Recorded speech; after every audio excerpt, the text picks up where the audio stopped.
He is dead.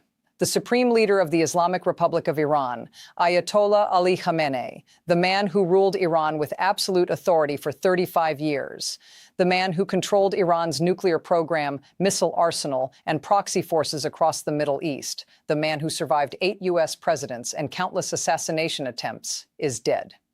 Killed in an American airstrike on his compound in Tehran on February 28, 2026. For 48 hours, the world did not know.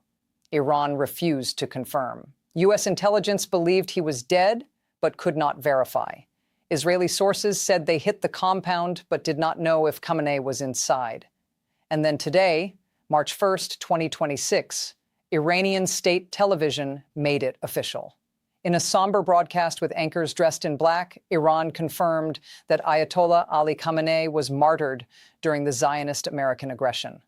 Iran declared 40 days of national mourning.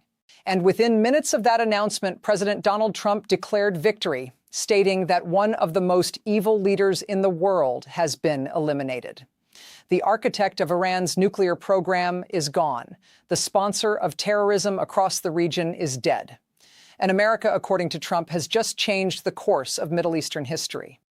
But Khamenei was not the only leader killed. 7 of Iran's most senior officials were also eliminated in coordinated strikes. The head of Iran's Revolutionary Guards, the secretary of Iran's Supreme National Security Council, senior military commanders, intelligence chiefs. Iran's entire leadership structure has been decapitated in 48 hours. And now the Islamic Republic faces a question it has never confronted. Who will replace Khamenei? And can the regime even survive? But while Iran mourns its dead leader and scrambles to choose a successor, the war is not stopping. It is intensifying. Iran retaliated today by firing hundreds of missiles and drones at 27 American military bases across the Middle East. Kuwait International Airport was hit by a drone, causing minor damage and injuries. A U.S. Navy service center in Bahrain was struck. The American Air Base in Erbil, Iraq came under attack, and Israel continues to face wave after wave of Iranian missiles. But here is what is most shocking. Despite all of these attacks, despite hundreds of Iranian missiles being fired at American and Israeli targets over the past 48 hours, the United States has reported 0 military casualties. Not a single American soldier has been killed. U.S. air defenses have intercepted nearly every missile aimed at American bases. And the few that got through hit empty buildings or caused only minor infrastructure damage. Iran is firing everything it has. But America's defenses are holding. And that disparity, that complete imbalance between American offensive power and Iranian defensive weakness is what has Trump believing that regime change is now inevitable. Trump gave a speech this morning from the White House calling on the Iranian people to seize their destiny, to overthrow the regime that has oppressed them for 47 years, and to build a free and prosperous Iran. Trump said, and I am quoting directly, "Iranians, this is your moment. This is your only chance, perhaps, for generations. Your leaders are gone. Your military is broken.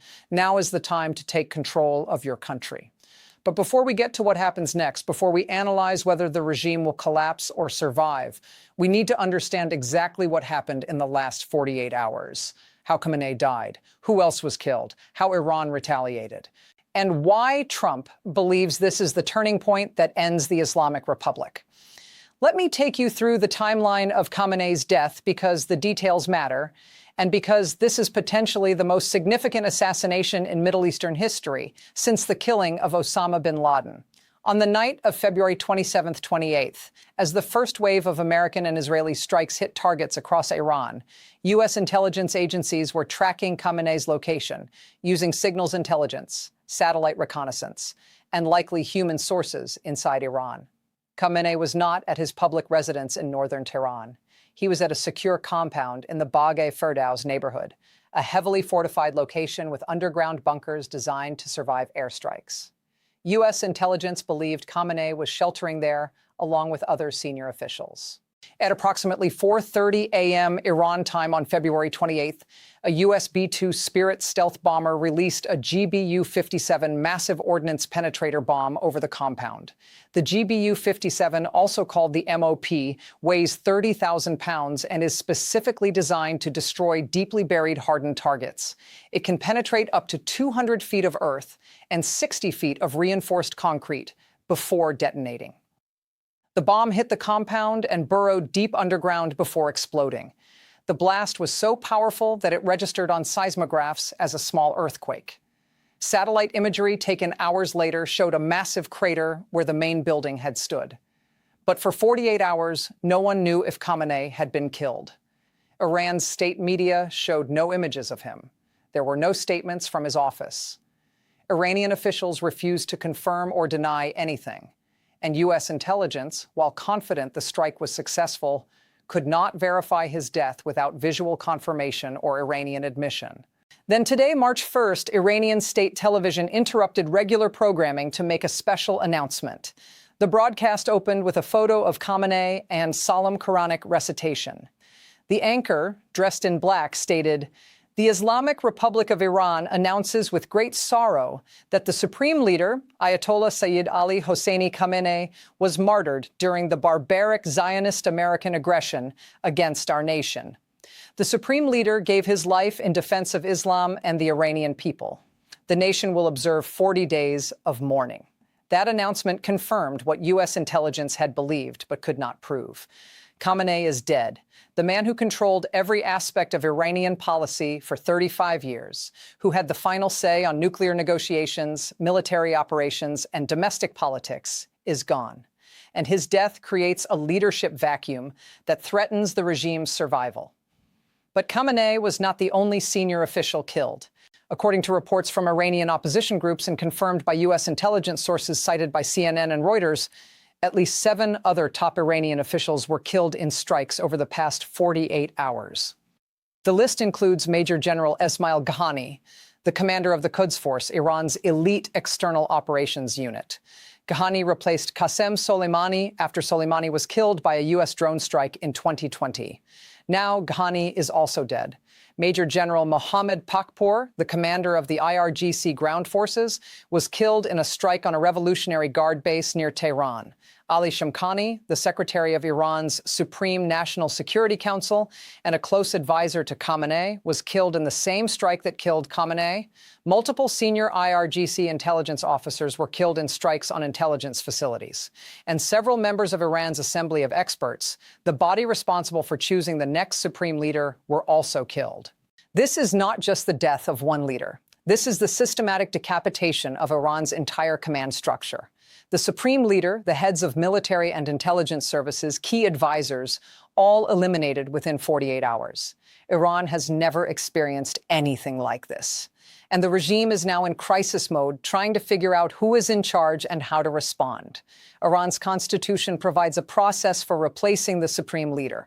When Khamenei dies, an interim council led by the president takes over executive functions temporarily, while the Assembly of Experts meets to choose a new supreme leader.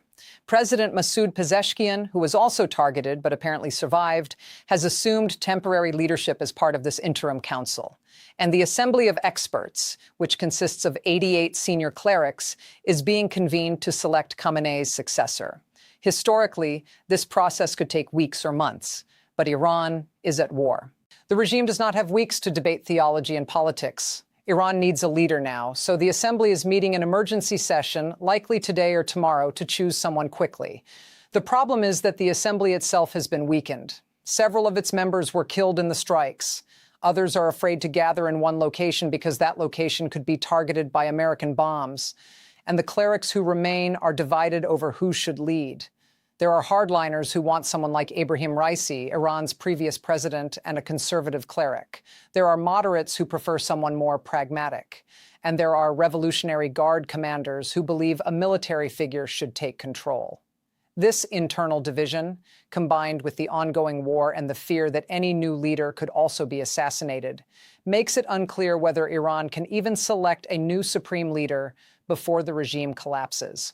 Trump is betting that they cannot. Trump is betting that without Khamenei's authority holding the system together, the regime will fragment and fall apart. And Trump is doing everything he can to accelerate that collapse. This morning, Trump gave a speech from the Oval Office directly addressing the Iranian people. Trump said, "Iranians, you have suffered under this regime for 47 years. Your leaders have stolen your wealth, crushed your freedoms, and dragged your country into wars. But your leaders are gone now. Khamenei is dead. His commanders are dead. The men who oppressed you can no longer hurt you. This is your moment. This is your only chance, perhaps, for generations to take control of your country. The Iranian military, the police, the people who kept this regime in power, you have a choice. You can defend a dying regime that no longer has leaders, or you can step aside and allow the Iranian people to build a new future. America does not want to rule Iran. We want Iranians to rule Iran. But we will not allow a regime that builds nuclear weapons and sponsors terrorism to survive. So seize your destiny. Take to the streets. Demand change. The world is watching, and America will support you." That speech is Trump trying to trigger a revolution. He is telling Iranians that the regime is weak, that the leaders are dead, that this is the moment to overthrow the government. And Trump is telling Iranian security forces that they should not risk their lives defending a regime that is already finished. But will it work? Will Iranians actually take to the streets and overthrow the government? Or will they rally around the regime in the face of foreign attack?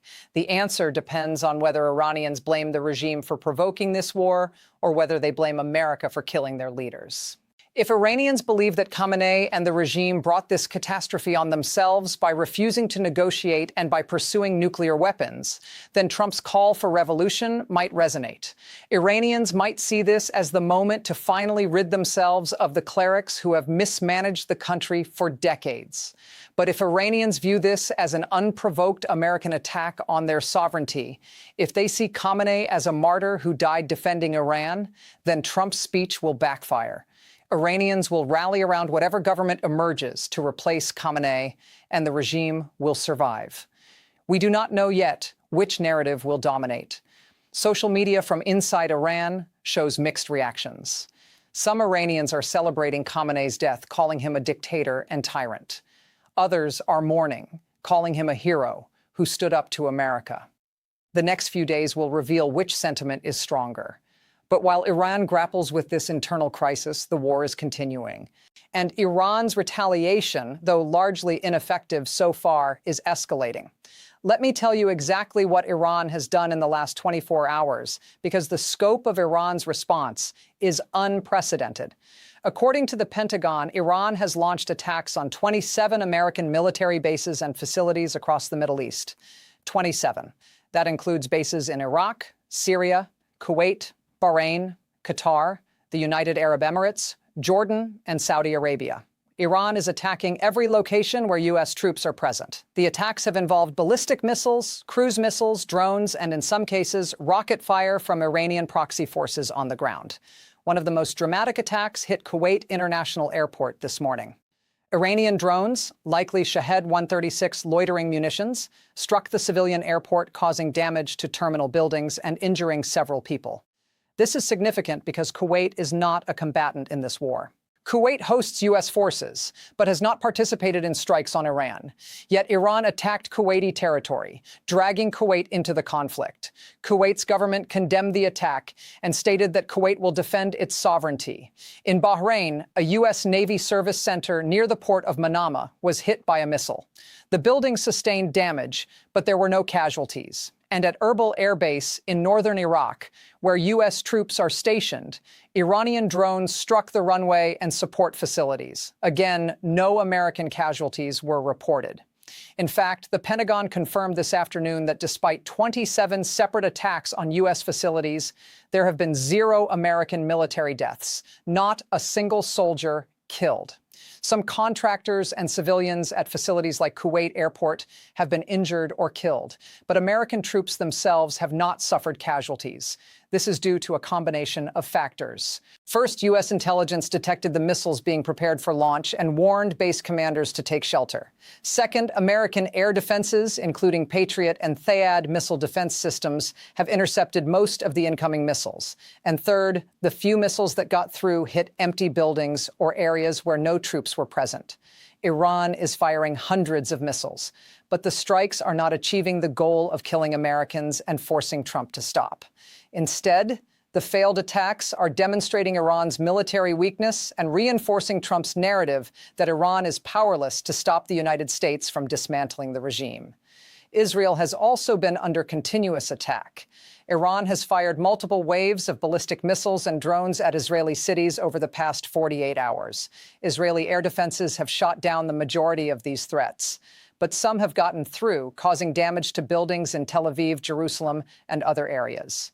Israeli media reports that several Israeli civilians have been killed and dozens injured. But Israel's military casualties remain low because most missiles are being intercepted. Netanyahu gave a speech today stating that Israel will continue operations against Iran for as long as necessary to ensure that Iran can never threaten Israel again.